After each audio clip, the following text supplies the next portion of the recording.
Alors bonjour à tous, c'est Mickaël du blog Esprit Riche et auteur de la formation Efficacité Zen. Donc j'ai aujourd'hui le plaisir d'être avec Abdul, que vous connaissez peut-être. Bonjour Mickaël. Salut. Et Abdul est en fait quelqu'un qui a suivi ma formation Efficacité Zen. Et en fait on a réalisé une interview comme celle-ci il y a un an, presque jour pour jour. Oui, quasiment, c'est un an pile. Et il y a un an, ça faisait peut-être 6 mois que tu avais suivi la formation de mémoire. Fait, septembre 2012, Ouais. Et on s'est vu en février 2013. Voilà, donc avec Abdul, on s'est revu à un atelier que j'ai organisé pendant une journée à Paris sur la thématique de l'efficacité personnelle. Et durant cet atelier, Abdul m'a raconté ses progrès. Et donc, je me suis dit, mais ça serait vraiment intéressant de voir sur la durée qu'est-ce qui s'est passé. Et voilà, donc on a plein de nouvelles à vous donner et vous allez voir, c'est super intéressant. Il y a eu pas mal d'évolutions depuis le première interview. Comme j'avais expliqué, l'année dernière, la formation m'avait permis déjà de dégager plus de temps, d'avoir un meilleur équilibre dans ma vie et tout en restant efficace dans mon travail. Et au cours de l'année, je me suis rendu compte que j'avais quand même pas mal de temps et j'ai décidé de le mettre à profit pour réaliser des choses qui me passionnaient le plus. Oui. Donc premièrement, je suis rentré dans une association humanitaire où là je suis trésorier maintenant et je gère un peu tous les aspects projets d'association. D'accord. Tu peux donner peut-être le nom L'association Open Mali, en fait, c'est une association en fait, qui œuvre pour scolariser les enfants défavorisés et promouvoir l'éducation au Mali. Ok, super. Donc voilà, donc là ici nous menons surtout des actions de communication, essayons de lever des fonds, de créer des partenariats pour que l'association ait plus de visibilité. Oui. Donc voilà, ça demande pas mal de travail et en étant plus efficace, ça m'a permis d'enchaîner toutes ces activités tout en continuant mon travail. Je suis chargé de projets dans le ferroviaire, donc c'est quand même un boulot qui est quand même sous haute pression. Mais bon voilà, j'ai pu assurer. Et il y a quelques mois, j'ai rejoint des amis en fait en association qui ont lancé une start-up. En fait, nous avons monté un site, une plateforme e-commerce qui s'appelle Africrea, sur africrea.com, où nous faisons la promotion en fait des produits d'inspiration africaine et on permet en fait à des créateurs d'ouvrir leur boutique et de vendre leur plateforme. D'accord. Voilà. Donc ça me fait une troisième casquette. Voilà. Là, à ce niveau-là, je m'occupe plus de l'aspect commercial, relation avec le client créateur. Donc voilà. D'accord, donc tu as ajouté 2 projets à ce que tu faisais déjà. Oui, voilà, ouais, tout à fait. Voilà. Donc je continue toujours mon travail d'ingénieur projet. Et là, j'ai vraiment une activité où je suis avec 4 personnes en mode start-up et toujours mon action dans l'association. Et ça, c'est vraiment les 2 évolutions, changements de cette année. Significatif. Oui, là, c'est vraiment significatif. Et comment tu te sens maintenant par rapport à la gestion du temps, à l'efficacité? Oui, voilà. Maintenant, ma notion du temps, elle a complètement révolutionné. Vraiment, je n'ai plus la notion des jours, de la semaine de travail et du week-end. J'ai vraiment appris à moduler par certaines techniques qu'il y avait dans Efficacité Zen. Mais surtout, j'ai pu en fait réfléchir à avoir mon propre modèle d'organisation pour être plus efficace et réaliser tous mes projets.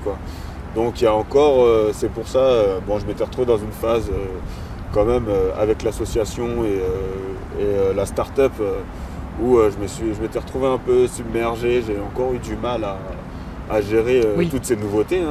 Quand tu as ajouté de nouveaux projets, forcément ton organisation que tu avais n'était plus adaptée, donc tu as dû la revoir et repenser. Donc il y a une phase de changement et d'inconfort qu'il fallait gérer. Et c'est là du coup que je suis allé, je t'ai rejoint dans ton séminaire d'une journée d'efficacité zen. Où là j'ai pu rencontrer déjà d'autres personnes intéressées par la même thématique, c'était très enrichissant. Et également là j'ai pu progresser dans tout ce qui est aspect technique. En fait, la première formation, je m'étais axé sur tout ce qui était gestion de l'énergie, du temps, tous les domaines sur lesquels il fallait que je m'améliore. Et là j'ai vraiment pu approfondir encore plus pour gérer la nouvelle charge de travail que j'avais, mes projets. tout en continuant quand même d'essayer d'avoir un équilibre de vie, d'avoir des loisirs et de pas terminer au bourreau. Oui, de ne pas oublier le côté zen de oui, voilà, le côté, l'efficacité. exactement. Oui, oui, c'est quand même la clé voilà, pour moi. Oui, voilà, c'est ça, de toute façon. Donc, c'est ça. Alors, donc, il y avait une anecdote que tu as racontée à l'atelier Efficacité Zen, et j'aurais bien aimé que tu la racontes parce qu'elle était vraiment intéressante. Des astuces en fait pour être plus efficace et avancer et me dégager plus de temps. C'est que j'avais commencé à utiliser mon temps de transport, à le mettre à profit. Par exemple, je disais que à la fin de ma journée de travail, j'imprimais mes mails pour les traiter dans les transports, où j'utilisais en fait, ça me dérangeait plus du coup de faire des détours qui me prenaient un peu plus de temps dans les transports, où je commençais déjà à travailler, à avancer sur certains sujets, préparer mes réunions. Comme j'ai dit, j'imprimais des mails ou des documents que je savais que je devais lire pour préparer des réunions. Ce qui me permettait déjà d'utiliser le temps de trajet à profit. Hein. D'accord. Enfin, donc en fin de journée, tu préparais tout ce que tu allais utiliser voilà. dans ton transport le lendemain matin. Oui, voilà. Typiquement, c'était par exemple quand on arrive au travail, je savais que j'avais une réunion pour 10 heures. Avant de partir, j'imprime toute la documentation, les mails. Moi, j'imprime, mais encore, il y a des personnes qui viennent travailler avec leur ordi ou ont les mails par téléphone. Moi, je préfère imprimer, ça me permet de prendre des notes. Oui. Et je le faisais le soir et le matin aussi. Je lisais, je préparais toutes mes notes, je préparais mes réunions. Et ça me permettait en fait d'arriver à 9h au travail, de continuer déjà soit de faire mon heure en or. Et une fois que la réunion avait par exemple commencé, j'étais déjà prêt et ça me permettait de gagner encore plus de temps. Quoi. Combien de temps tu estimes avoir gagné avec cette seule astuce ? Disons que déjà en mettant mon temps à profit dans les transports, je sais que je peux gagner facilement entre 5 et 10 heures. 5 à 10 heures. Oui. Je fais 1h30 de trajet aller. Voilà, je fais 3 heures dans les transports. Oui, ce qui est beaucoup. Voilà.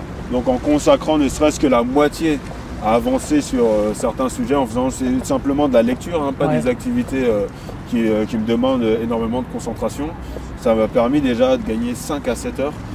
Et surtout, le gain se voyait plus au niveau de l'efficacité de mes réunions, des sujets. Plus je maîtrisais mes sujets, plus je gagnais du temps pour aller en profondeur et vite passer à autre chose. Quoi. Ouais, d'accord. Et ça m'a vraiment aidé, par exemple, dans ma seconde activité de ma start-up, je m'occupe beaucoup de la relation commerciale. Je dois passer quand même un certain nombre de temps au téléphone, à appeler des marchés, à me dégager du temps pour l'après-midi, me faire des pauses où j'appelais, où je m'occupais de mes autres projets. Donc en fait, en faisant juste des petits changements comme ça, faire un gain de 7 heures, ça fait toute la différence. Quoi. Et je pouvais donc terminer une journée normale et avoir quand même mes soirées pour moi, soit pour avancer sur d'autres sujets ou faire des loisirs, quoi, tout simplement. Donc ce qui est intéressant vraiment avec ton témoignage, c'est que tu vois, on sent que tu as intégré les principes. Oui, voilà. Et que évidemment ça évolue, c'est-à-dire que quand tu ajoutes un projet, ça remet tout en cause et tu réorganises ça, tu repenses ton système. Mais moi j'ai vraiment le sentiment, c'est pour ça que j'ai voulu te réinterviewer, c'est que tu as vraiment intégré ça et que tu as une vision de ton temps qui est maintenant complètement différente. Ah oui, c'est vraiment complètement révolutionné, quoi. J'ai plus la notion des heures de travail, du week-end. Maintenant je parle vraiment concrètement en heures, quoi. Chaque activité a un certain nombre d'heures, comment je le module, comment je le place, tout dans l'objectif pour avancer, quoi, tout simplement. Donc c'est à ce niveau-là, c'est vrai que je suis devenu, c'est même devenu, bon, je ne vais pas dire une passion, quoi, mais c'est devenu, maintenant je commence à aimer ça, quoi. Essayer de moduler, trouver du temps et avancer, parce que ça me laisse le temps aussi de réaliser d'autres projets. Depuis maintenant que je sais que j'ai la maîtrise de mon temps, je me mets à rêver de certains projets, certaines choses, et à les mettre en place. J'arrive à réfléchir à comment mettre en place, à exécuter ces idées et à avancer, quoi. Donc ça t'ouvre d'autres possibilités. Oui, finalement. Exactement, quoi. C'est vraiment ça. Bon, qu'est-ce que tu dis ou tu penses des personnes qui te disent j'ai pas le temps de faire. Oui, voilà. À un moment, je te disais, bon, le problème c'est que à un moment, on devient de moins en moins tolérant avec une personne qui est dans le même cas que toi et qui me dit j'ai pas le temps de faire du sport, j'ai pas le temps de voir telle personne, voir des proches, j'ai pas le temps. C'est quelque chose oui, que je commence à avoir un peu du mal à accepter parce que bon, je vois c'est parce que pour toi maintenant c'est simple. Oui, voilà, mais pour eux ça l'est pas encore. C'est simple quoi. Et en plus, des fois, j'essaie de donner des petits conseils aux personnes parce que bon, je suis pas un expert, mais j'utilise mes exemples quoi. Ouais, j'ai pas le temps de lire. Tu as les transports, tu peux commencer, tu as toujours une demi-heure par-ci, par-là. Et c'est ce que j'essaye en fait d'expliquer aux personnes. Quoi. Oui. Parce que du coup, vu toutes les activités que je fais, on commence à me regarder un peu comme un extraterrestre ou un surhomme avec tout ce que je fais. On me dit mais t'es un fou furieux. En plus, bon, je suis avec des amis avec qui aussi maintenant on est dans ce rythme-là. On commence à nous regarder comme des personnes hors normes, qui ont une capacité de travail gigantesque, alors que c'est complètement pas la réalité. C'est juste on s'organise. J'ai dû vraiment moduler ma vie pour pouvoir réaliser tous mes projets. Et puis là, ça avance. Il y a différents paliers à chaque fois d'efficacité et même dans l'épanouissement. Donc, non, c'est vrai que je suis devenu un peu moins. Ouais, bon, faut que. ouais, je suis devenu moins conciliant. Ouais. Parce qu'il y a cette notion aussi que c'est pas le temps que tu as, c'est ce que tu fais dans le temps que tu as. C'est exactement ça. Et ça, c'est vrai que quand on manque de temps, et c'est un peu le paradoxe de se former à la gestion du temps. Il faut prendre du temps pour apprendre à utiliser son temps. Exactement. Mais une fois que tu fais ça, c'est vrai que tu te rends compte que tu peux mettre beaucoup plus de choses sans être stressé. Et en étant peut-être même plus zen. Ouais, bah exactement. Parce que tu as le contrôle de ton temps. Ouais. Et tu peux faire aussi d'autres choses. Tu peux aussi choisir, comme tu l'as fait, de t'investir sur des projets associatifs, une start-up, et de faire ça, j'allais dire, de manière professionnelle, de manière carrée. Oui, tout à fait. Et sans négliger ce que tu fais par ailleurs. Ouais, c'est comme je disais, il y a pour pas mal de choses, il suffit de commencer en investissant 2-3 heures. Il y a une idée qui t'intéresse, des projets, juste en prenant 1 heure, 2 heures de son temps à se concentrer, à se poser les bonnes questions, voir comment on peut mettre en œuvre, on avance déjà. Donc en se disant, en fait, c'est pour ça maintenant je parle vraiment en termes d'heures. On a une journée de 24 heures, une semaine de 168 heures, je crois, si on fait bien les calculs. Et en gérant toutes ces heures, et aussi en gérant son énergie, ça c'était quand même, pour moi, ça reste le plus important. Gérer l'énergie. L'énergie, moi c'était personnellement la première phase. Oui, je sais que c'était la première clé. C'était, oui, voilà, gérer, être capable déjà de consacrer, de se consacrer à utiliser son temps. Oui. Une fois qu'on a fait ces 2 piliers, et on voit tout un champ d'opportunités et on a du temps aussi pour se poser des questions sur ce qu'on veut vraiment faire. Je me rappelle à ton séminaire d'une journée, à la fin on s'est tous posé des questions sur nos vies,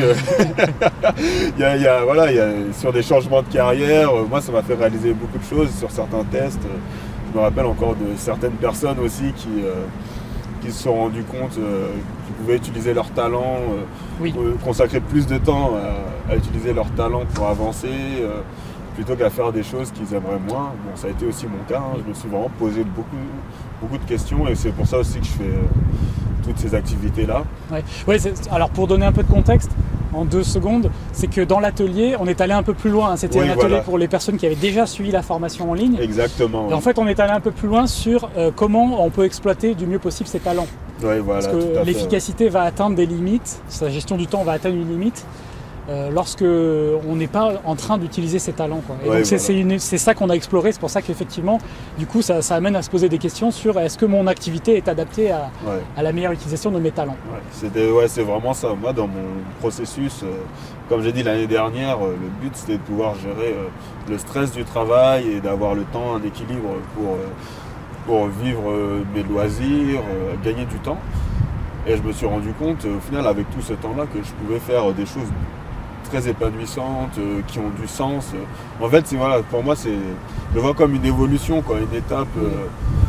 L'objectif d'être efficace n'est pas uniquement d'avoir du temps pour rien faire. Oui.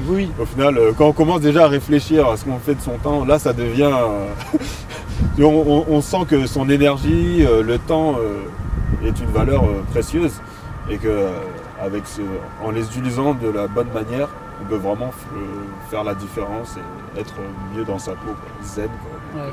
Ce que j'aime bien, c'est que du coup, ça t'ouvre des possibilités, quoi. Tu peux lancer un projet et ce projet, peut-être que dans 2 ans, 3 ans, ça sera ton activité principale. Ouais, bon, on ne sait pas, mais tu vois, ça t'ouvre vraiment des possibilités de tester des choses, de tenter de nouvelles aventures et tu n'es plus du tout dans la posture où tu es prisonnier d'un métier ou d'une activité dont tu as l'impression qu'elle te prend tout ton temps, qu'elle te prend toute ton énergie. Donc j'aime bien parce que tu prends une position un peu méta, tu vois, par rapport à ton activité ou à tes activités. Et tu choisis de manière stratégique comment tu alloues ton énergie, ton temps.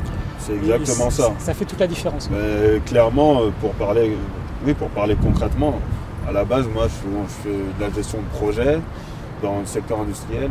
Mais là, dans le milieu associatif, on travaille, on gère des personnes, j'apprends à développer le contact, me rendre compte qu'on travaille avec des gens déjà qui sont bénévoles. Donc il y a une dimension humaine à prendre en compte. Là, je me développe. Là, dans ma start-up, j'ai pris le pôle commercial. J'apprends un nouveau métier, quoi. J'apprends la vente, le marketing. Et plus j'apprends, plus je me rends compte qu'il y a... Ouais, c'est encore un autre domaine à explorer. Oui. C'est un domaine que je ne connaissais pas. Donc, il y a encore progressé, quoi. Voilà. Ce temps-là te permet de développer plein de compétences. Voilà. Et en plus, en apprenant, plus tu apprends, plus tu te rends compte que... Oui, puis c'est extraordinaire la valeur que ça peut avoir, le fait de développer ses compétences aujourd'hui. Ouais. T'imagines la valeur sur toute ta vie que ça peut... Bah, c'est ça, je trouve qu'on ne peut pas mettre de prix sur ça, quoi. Non, mais c'est exactement ça. C'est pour ça, quand tu me demandais en termes de temps, combien de temps j'ai gagné, on peut te donner un ordre d'idée concrètement, mais en termes de résultats, d'impact, c'est inestimable, quoi. Là, comme je dis, j'apprends la vente, le marketing, tu vois, un domaine qui, en bon français, j'avais les préjugés, j'avais l'aspect toute manipulation, mais j'apprends à vendre mon site internet, et le fait d'apprendre ces nouvelles compétences, je commence à même les utiliser dans mon travail, quoi. Donc pour être encore plus efficace, quoi, mieux présenter, à mieux convaincre plus vite. Donc ça fait une spirale ascendante, quoi. Et, on s'enrichit vraiment, quoi. Ouais, donc voilà, c'est ça que j'aime bien vraiment dans ton témoignage, c'est que tu l'as vraiment intégré, quoi. Tu vois, c'est ce que tu dis, c'est que ça irrigue tout ce que tu fais. Exactement. Et ça c'est vraiment génial. Il y a la formation, vraiment pour moi, ça a vraiment changé dans le sens où ça m'a permis de décloisonner en fait les horizons, quoi. Tiens, il y a une question qu'on me pose souvent, c'est combien de temps tu as dû prendre pour suivre la formation? Combien de temps ça te prenait, soit par jour ou par semaine, enfin tu vois, une estimation? Honnêtement, ça m'a pas pris énormément de temps, hein. Bon, là ça fait un petit moment, mais peut-être 1 à 2 heures par jour, même pas.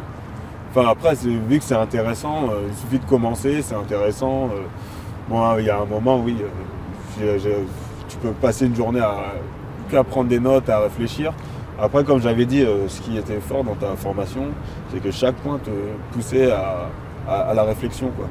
Donc c'est pour ça que je dis la formation, même une fois que tu as regardé le séminaire, tu regardes une vidéo, après il y a un déclic, donc tu y penses toute la journée, quoi. Tu te dis mais c'est vrai, mon temps, c'est pas faux, la procrastination, ces sujets-là, comment moi je procrastine.